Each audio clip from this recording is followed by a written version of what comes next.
This is from Bang Baba. As a philosopher, what is your philosophy on hallucinogen? Tony Robbins and Mike Tyson and Mike's podcast talk about their experience with the toad and saw God. What is your take and experience? That's from Bang Baba. All right, my friend, dear Bang Baba. I think we're going to end this on this. Actually, there's more super chats coming in. Okay. Let's talk about something, okay? There are levels, there are mind shifts. A human being can have a mind shift. A human being can go through different altered states. Now, a lot of you out here are young and you've been in altered states in your mind, but you have been in altered states when you were unconscious, when you were sleeping, so you don't recall them. But I guarantee you, every human being has been in an altered state, because altered states start in the womb. Your mind is not like it was now. Your mind is not like it is now. Your mind is not like it was in the womb. Your mind has changed, obviously. So by definition, your mind has altered. There are certain things I could tell you that you will receive and understand very differently depending on what state of mind you are in. Now, what I'm telling you right now is, for those of you who are listening, is going to creep back up into your mind in the future. Forget about it now. Well, you just might be listening and be like, Coach, what are you talking about? Well, my young friends, many of you, I'm much older than you all, I promise you that if you pay close attention, you will catch yourself in multiple states of mind. Now, ironically enough, is you have to be mindful of it. Try to observe your mind as a third person and notice what state of mind you are in. In philosophy, we have levels of skepticism. Science, the scientific method, I'm using the term science in today's popular term, because it's not the way it's been used throughout history. In philosophy, that is the lowest, and I'm not saying this is a put down at all. I'm not saying it as a put down at all, okay? Philosophy, we love science. Philosophers love science. But it is the lowest level of skepticism, not the highest. People walk around saying, I love science, I'm a science guy, science is my religion, and they think they're at the top. Dude, that's the lowest level. That just gets you into the conversation. That's it. If you understand the scientific method, you can come and sit with us. There are higher levels, so you can go a little bit higher. Let's go a little bit higher. Let's go to the Thomas Kuhn. Thomas Kuhn says, look, I trust science, but science isn't perfect. He starts to critique science. He wrote Scientific Revolution. Controversial book, but any philosopher of science will admit to what he writes. Any philosopher of science. Some guy learned the scientific method and he thinks he learned everything. He's wrong. He has to become a philosopher of science. He has to understand how that method came to be and why do we use this method. And above all, he has to understand what is the definition of true. So you have to go higher. Thomas Kuhn, he didn't get to definition of true. No, he's not there yet. Thomas Kuhn's just now doubting this super strong pragmatic method that we have, that we love so much, to change the world. So we have Thomas Kuhn. Then we're going to go even higher. We're going to go to a David Hume. David Hume just doesn't trust anybody, anything. Then we go even harder. We go to a Cartesian doubt. Cartesian René Descartes / Imam Ghazali. They want to know, even, how do you know I'm not dreaming right now? I'm going to get back to your question. I promise this is all relevant. I promise you. Ghazali and Descartes. Ghazali asked it first. Let's be fair. He said, I want to know, how do I know I'm not in a dream state? And I want to be fair. Even in the sages of China, they said it. How do I know that? I woke up and I was dreaming I was a butterfly. Then I realized, I don't know, maybe I'm a butterfly waking up dreaming I'm a man. I don't know which one it is. Am I a man dreaming I'm a butterfly? Am I a butterfly dreaming a man? Now, this is too high for 99.9% of people. They never get this far. And if you brought them down this road, they would reject it emotionally. They would have no logical reason to reject. They would do so emotionally through some kind of primitive reaction, some dislike of this kind of talk, because you're rocking their beliefs, you're rocking their foundation. So we have this skepticism, this critical thinking. 1% of the world goes to college, they learn about critical thinking. That's the statistic, guys. I'm not making it up. 1% of the world starts to this level of critical thinking that's called a scientific level of thinking. We want proof. We want evidence. We want tests. We want experiments. Then we go higher. We have the scientific revolution. We have Thomas Kuhn. Then we go higher. We have David Hume. Then we go higher. We have Ghazali. We have Descartes. And then we go higher. And we have nothing left. Because don't forget, when Descartes wrote his meditation, they called it, this is all modern philosophy. This is the highest level of skepticism, even though it was done in the past. Even though it was done in the past in different cultures, it was done in the past. People asked, how do you know you're not dreaming? Way before in the past. Okay. How do you know you're not in a matrix? How do you know I'm not in a spaceship right now? Okay, these are hard to answer questions. Okay, these are deep questions. And then we have the definition of truth. Remember we said we have to define what is true. And there are many definitions. And they all fall short. They all fall short. They all fall short. They all fall short. They all fall short. Give me any definition that anybody's ever come with, from Plato to Kant, and we could poke a hole in each one of them. And I'm not talking about me. I'm talking about philosophers have poked holes in every definition, save one. The Ghazalian definition, or the Cartesian definition, I could say, they want to have no doubt. Something is true when there is no possible way to doubt it. Okay, I should also mention Avicenna, because Avicenna said it best. Okay, it should have absolutely no way to doubt. So all these philosophers, every time we presented them a new theory of what is true, what does it mean for something to be true? And I love pointing to Sam Harris versus Peterson when they met and they had a podcast on what is true and they couldn't agree.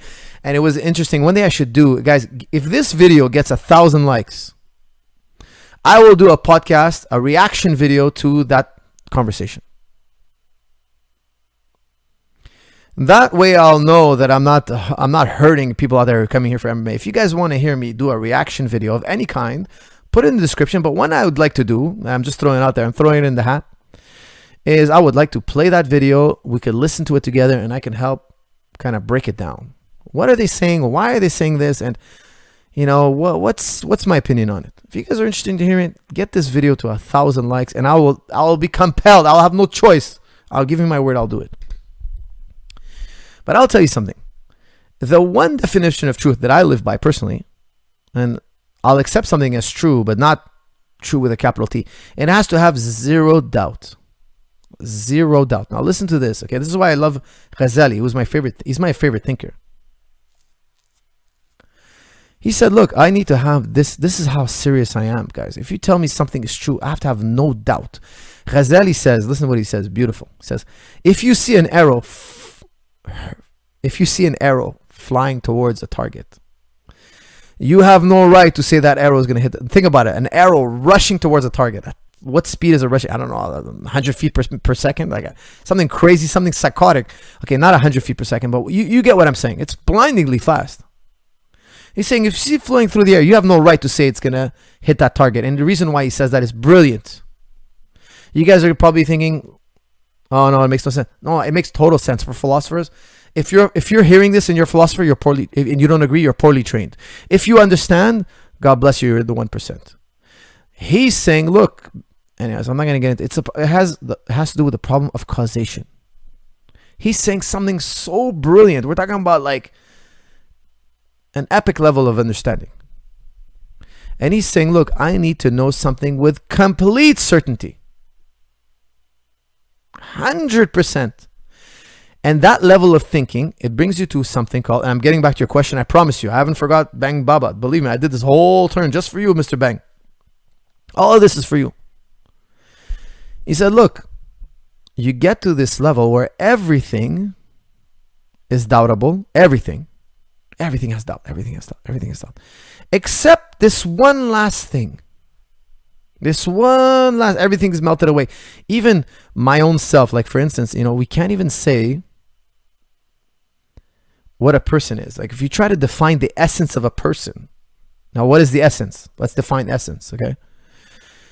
If I change, what is the essence? Well, the essence of something. If I change the essence, I change the thing. So if this chair has an essence, what's a chair? Oh, a chair is a platform you can sit on with 4 legs. Well, What about this chair? It has only 3 legs. They do exist. 3-legged chairs exist. Oh yeah, you're right. Okay, it doesn't have to have 4 legs. It can have from 1 to 3 legs. Well, what about this chair? It has no legs. It's kind of off the wall. It's bolted into the wall. Okay, it has to be a surface you sit on, designed for sitting, legs irrelevant, with or without legs. Okay, that's the essence of a chair. Let's say we narrow it down to that. If I change anything of that, if I have a platform now and it's not made for sitting, no longer a chair. You've changed the essence, you've changed chair. So the essence of a chair is not 4 legs, because I can change 1 leg. I can have a 3-legged chair. Think of it like a bar stool or something. And it's still a chair. Okay, so essence cannot be reliant on 4 legs. So we create these definitions, these essences, and we cannot deny them. Okay, so a great example that Aristotle gave us, he said, look, if you look at 100 knives, each one of those knives has one thing in common. That's their essence. Whatever that one thing is, it's not easy to nail down, guys. Believe me, it's really tough.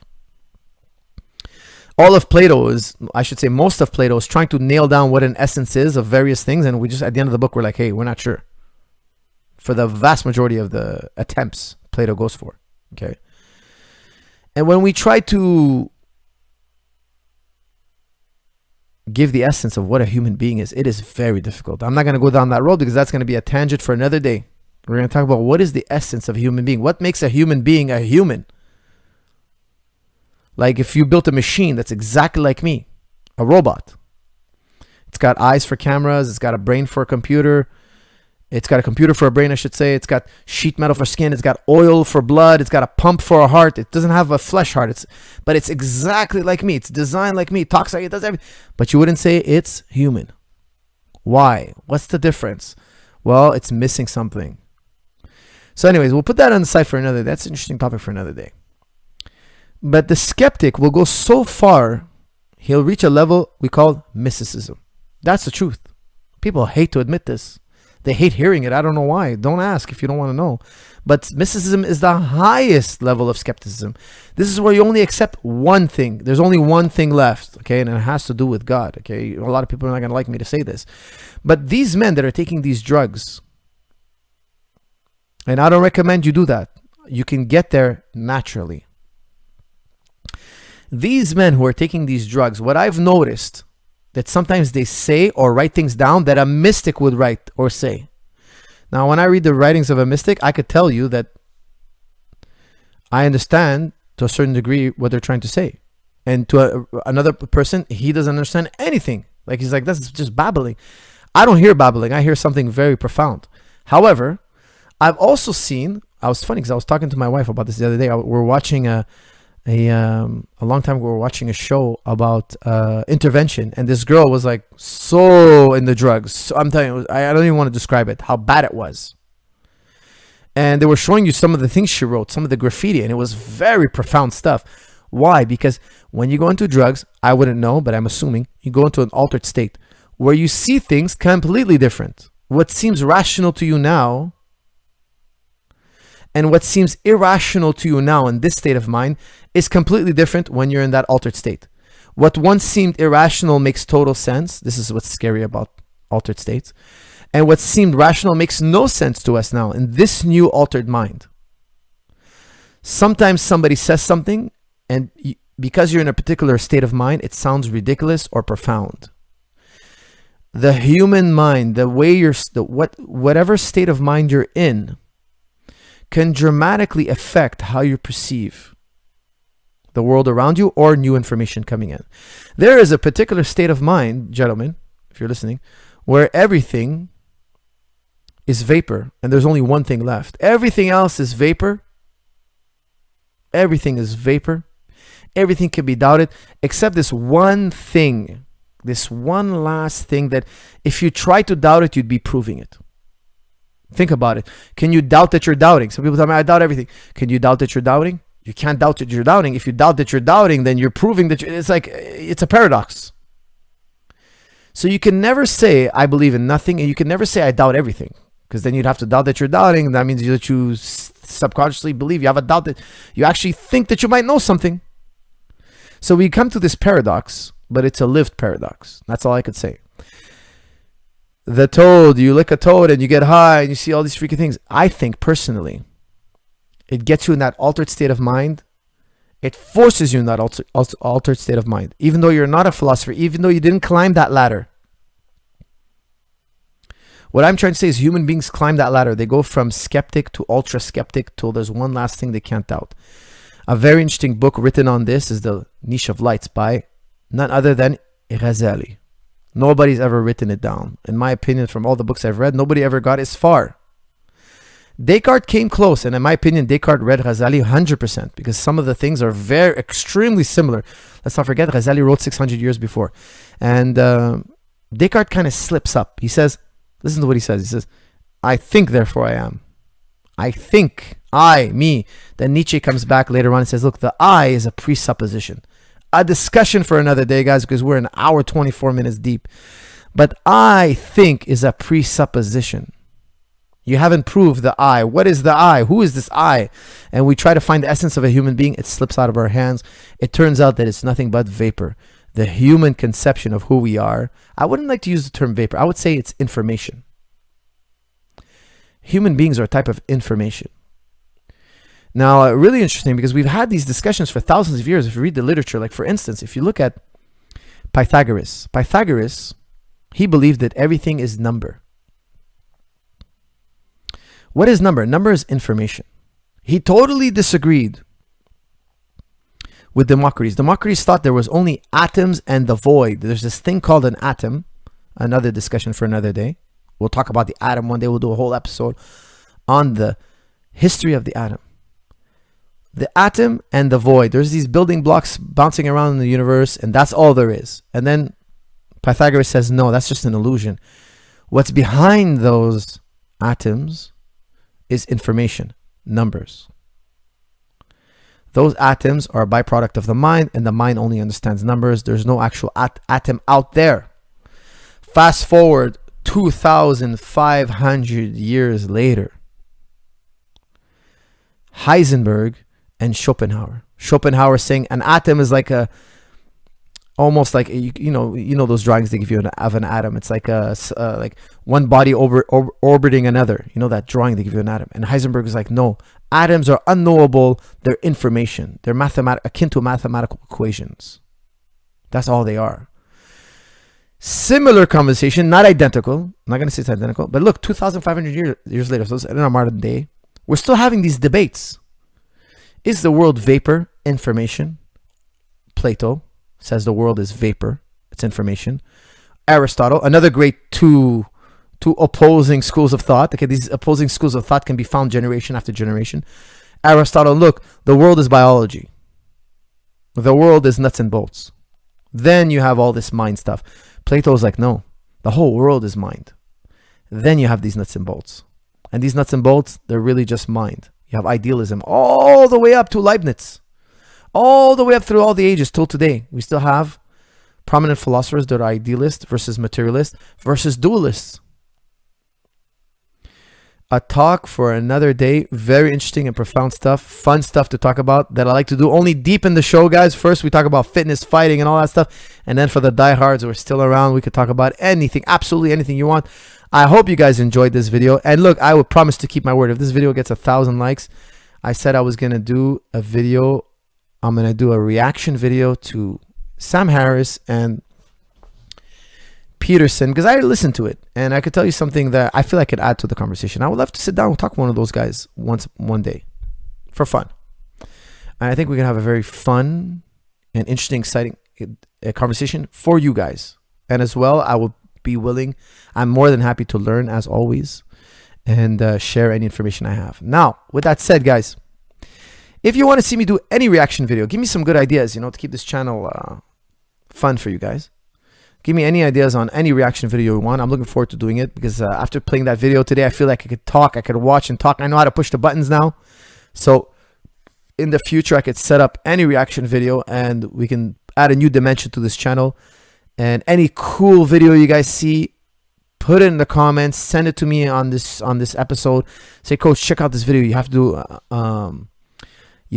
do a reaction video to this. And if it gets a lot of likes in the comments and I see it up there, I'm going to do it. Okay, guys, thank you for tuning in. I appreciate you all. Make sure to like, share, and subscribe, and I will see you all in the next episode. Thank you very much.